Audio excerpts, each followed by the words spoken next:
Ассалаумағалейкум бауырлар. Мен таза ауаға шықтым. Қазір жаттығуды бастаймыз. Осы денемді қыздыру үшін осы таяқшамен бірге осы аулада жүріп келемін.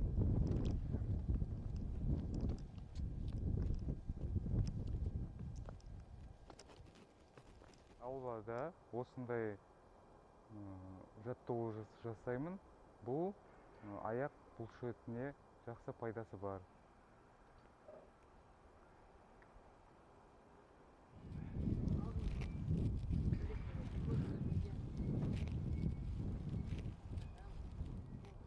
Бұл жаттығу иыққа, қолға күшті пайдасы бар.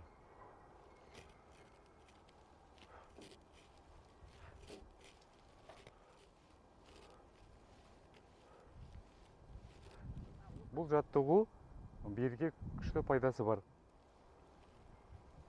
Гантель бүкіл үйде болған дұрыс, бұның пайдасы күшті.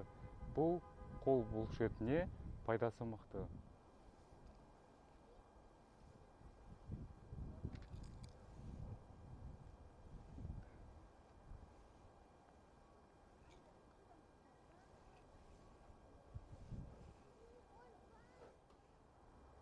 Сіздер де осындай жаттығуды істесеңіздер болады. Осы гантельмен бірге таза ауада жаттығу жасаңыздар. Келесі кездескенше сау болыңыздар.